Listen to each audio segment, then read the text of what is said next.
வாழ்க வையகம், வாழ்க வளமுடன், குருவே துணை, குரு வாழ்க. நாம இந்த வீடியோல எதை பத்தி பார்க்க இருக்கோம்னா, இன்னைக்கு நிறைய பேர்த்துக்கு கொசு கடிச்சாவே உடல்ல அரிப்பு, தடிப்பு, எரிச்சல் இது போன்ற பிரச்சனைகள் உருவாயிருது. சின்ன வயசுல இது போன்ற பிரச்சனைகள்லாம் நமக்கு இருக்காது. நிறைய கொசு கடியில நம்ம விளையாண்டுட்டு தெரிஞ்சிருப்போம். ஆனா அப்போதைக்கு எந்த ஒரு பிரச்சனையும் வராது. இன்னைக்கு ஒரு கொசு கடிச்சிருந்தாலும் உடனே அந்த இடத்துல எறும்பு கடிச்சது போல தடிச்சிரும், இல்லைன்னா அரிச்சுக்கிட்டே இருக்கும். இது போன்ற பிரச்சனைகளுக்கு காரணம் என்ன அப்படிங்கிறதையும், இது போன்ற பிரச்சனைகளுக்கு தீர்வு வீட்டிலேயே எளிமையான முறையில எப்படி தயார் செய்யலாம், எப்படி நம்ம உருவாக்கலாம் அப்படிங்கிறத பத்தினா இந்த வீடியோல நம்ம தெரிஞ்சுக்க இருக்கோம். உருவாக்குறதோ தயார் பண்றதோ கிடையாது. இது நம்ம முன்னோர்கள் நமக்கு கொடுத்துட்டு போன விஷயம்தான். அதை மறந்ததுனால இது போன்ற சின்ன சின்ன விஷயங்களுக்கெல்லாம் வெளியில கெமிக்கல்ஸ் கலந்த கிரீம்களை வாங்கி நம்ம தடவிக்கிறோம். உடம்ப ஆரோக்கிய கேடு அப்படின்ற ஒரு விஷயத்துக்குள்ள தள்ளுறோம் அப்படின்றத இங்க ஞாபகப்படுத்திக்க விரும்புறேன். இப்போ நார்மலா பாத்தீங்கன்னா நம்ம உடம்புல இது போன்ற பிரச்சனைகள் வர்றதுக்கான காரணம் என்ன? சின்ன வயசுலலாம் எவ்வளவோ கொசு கடிச்சிருக்கு, ஆனால் அப்போலாம் பிரச்சனை ஏற்படாது.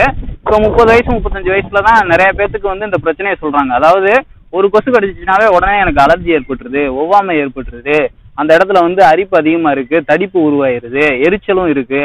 இது போல பிரச்சனைகளுக்கு என்ன செய்யறதுன்னே தெரிய மாட்டேங்குது, பயமா வேற இருக்கு, உடம்பு ரொம்ப வீக் ஆயிடுச்சோ அப்படின்றது போல பேசுறாங்க, சொல்றாங்க. இதெல்லாம் பயப்பட வேண்டிய அவசியமே கிடையாது. இதுக்கான காரணம் என்னன்னு பார்த்தீங்கன்னா, சின்ன வயசுல நம்மளுடைய ரத்தத்துல அப்படிங்கிறது சத்துக்கள் மட்டும்தான் அதிகமா இருக்கும். நம்மளுடைய உடல் அப்படி நீங்க எடுத்துக்கிட்டீங்கன்னாவே சிறு வயசுல ரொம்ப சுறுசுறுப்பா ஆரோக்கியமா இருக்கும். ஆனா காலம் போக போக நாம எடுத்துக்கக்கூடிய உணவு பழக்கங்கள் காரணமா இந்த உடல் கெட்டு போகுது. அதாவது உடல்ல ஓடக்கூடிய ரத்தத்துல கழிவுகள், நச்சு பொருட்கள் அப்படிங்கிறது அதிகமாயிருது. ஆக உடல்ல நோய் எதிர்ப்பு சக்தி அப்படிங்கிறது ரொம்ப குறைவா இருக்கு, கழிவுகள் அதிகமா இருக்கு. கொசு கடிக்குது அப்படின்னா அந்த கொசுல இருந்து ஒரு நீர் உள்ள நம்ம உடலுக்குள்ள பாயும்.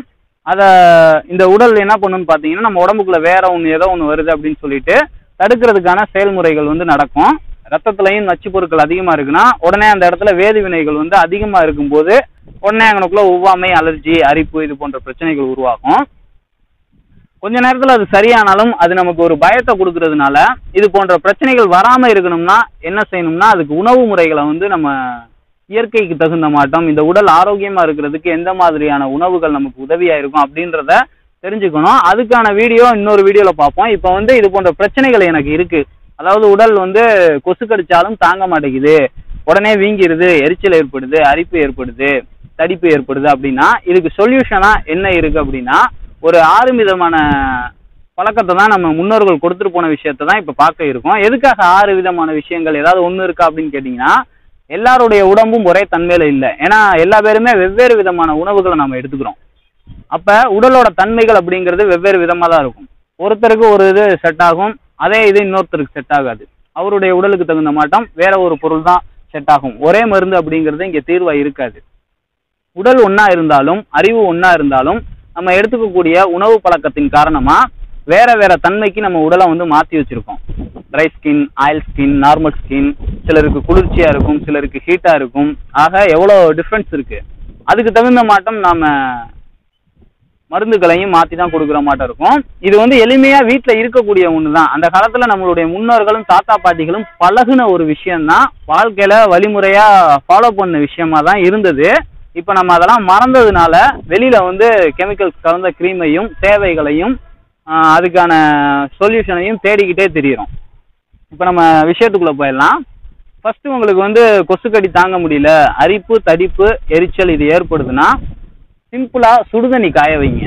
உங்க உடம்பு சுடுற அளவுக்கு அந்த வெப்பத்தை வச்சுக்கிட்டு அந்த நீரை அந்த இடத்துல தடவுங்க, அந்த பிரச்சனை சரியாகும். இந்த நாள எனக்கு சரியாக மாட்டேங்குது, சுடுதண்ணி தடவி பார்த்தேன், பிரச்சனை சரியாகல அப்படின்றவங்களுக்கு அடுத்த விஷயத்த ஃபாலோ பண்ணுங்க. நிறைய பேர்த்துக்கு சுடுதண்ணி தடவுனாவே அந்த எரிச்சல் நின்றும், தடிப்பு அப்படிங்கிறது கொஞ்ச நேரத்துல சரியாயிரும்.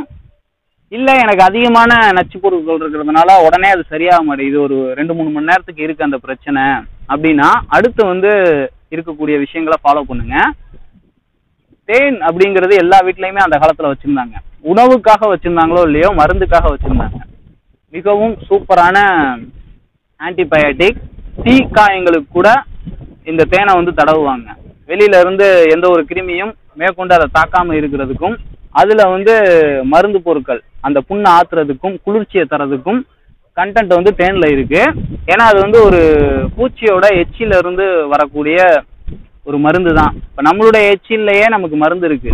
நம்ம எச்சியே நிறைய பிரச்சனைகளை வந்து சரி பண்ணும். இப்போ ஒரு நாய்க்கு அடிபட்டுருச்சுன்னா மருந்து போட்டாலும் அது அந்த மருந்தை வந்து நக்கி நக்கி எடுத்துரும். எப்போ பார்த்தாலும் பார்த்தீங்கன்னா ஒரு 5 நிமிஷம் 10 நிமிஷத்துக்கு ஒருக்கா அதை தன்னோட எச்சினால குளிப்பாட்டிக்கிட்டே இருக்கும் அந்த காயத்தை. அதுதான் அதுக்கு மருந்து. இயற்கையாகவே அதுக்கு தெரியும். நமக்கு வந்து தெரியாததுனால நம்ம விட்டுருக்கோம். அது போல ஒரு பூச்சியோட எச்சி தான் இந்த தேன். அப்போ அதில் எவ்வளோ சத்துக்கள் இருக்கும் பாருங்க.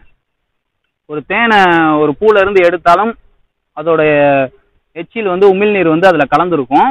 அதனால தான் நமக்கு அது மருந்தாக பயன்படுது. தேன் யூஸ் பண்ணுங்க, சிறந்த தீர்வாக இருக்கும். சில பேர்த்துக்கு வந்து எலும்பிச்சம்பழச்சாறு யூஸ் பண்ணுங்க.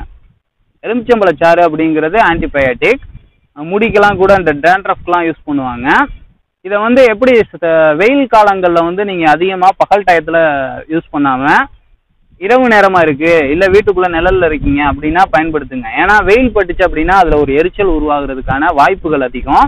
அதனால் உங்களுடைய சூழல் கிளைமேட்டுக்கு தகுந்த மாட்டம் இந்த மருந்தை யூஸ் பண்ணுங்கள். நிச்சயமாக அந்த தடிப்பு, எரிப்பு, அரிச்சல் இதெல்லாம் சரியாகும். அடுத்ததாக பார்த்தீங்கன்னா வாழைப்பழ தோல். பழங்களோட தோலில் வந்து ஏகப்பட்ட சத்துக்கள் இருக்குது. ஆன்டிபயாட்டிக் அப்படின்றது அதிகமாக இருக்குது.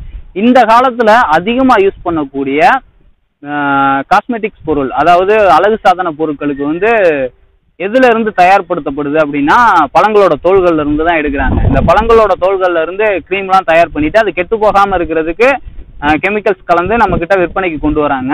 நீங்களே அதை வந்து க்ரீமாக மாற்றி வீட்டில் சாப்பிட்றதுக்காக பழம் வாங்குவீங்க.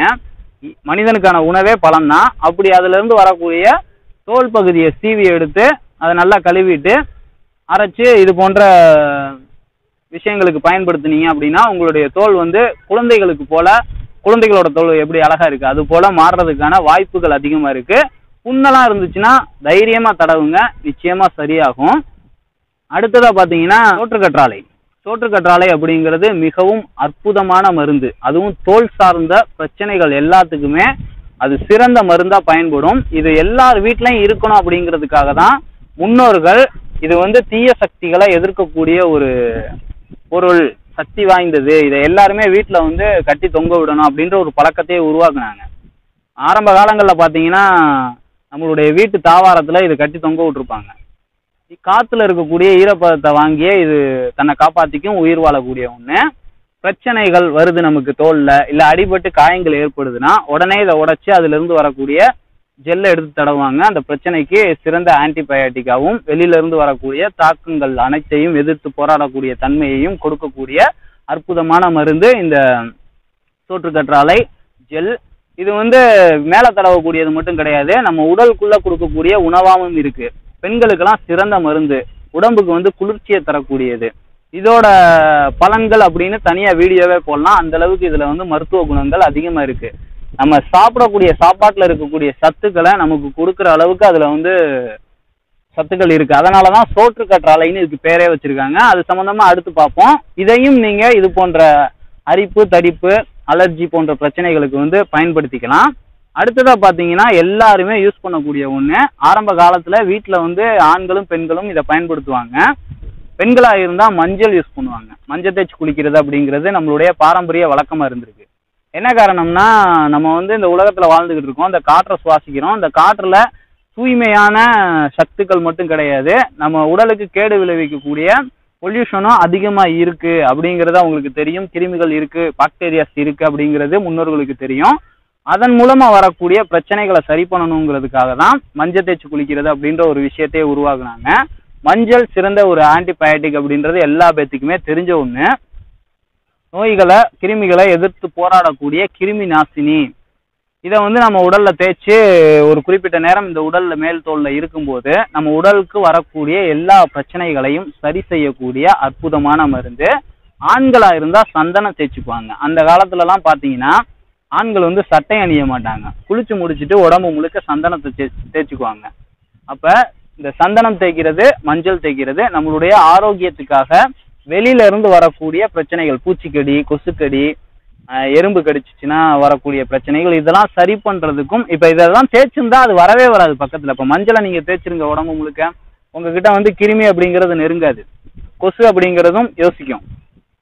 சந்தனம் தேய்ச்சிருக்கீங்க அப்படின்னாலும் அது வந்து அந்த வாடைக்கு வந்து வராது. ஆக இதெல்லாம் எதுக்காக நம்மளுடைய வாழ்க்கை பழக்கமா முன்னோர்கள் கொடுத்தாங்கன்னா, வெளியில இருந்து வரக்கூடிய பிரச்சனைகள் என்ன அப்படிங்கிறது அவங்களுக்கு தெரியும். அதுல இருந்து நம்மளை நாம பாதுகாத்துக்கிட்டு வாழ்க்கையை நடத்தணும் அப்படிங்கிறதுக்காக உருவாக்குனாங்க. அது எல்லாத்தையுமே நம்ம மறந்துட்டோம், விட்டுட்டோம், பழக்கத்துல இல்லை வழக்கத்துல இல்லை அப்படிங்கிறதுனால இன்னைக்கு வெளியில தேவைகளுக்கும் இது போன்ற பிரச்சனைகளுக்கும் சொல்யூஷனை தேடிக்கிட்டே அலைகிறோம்.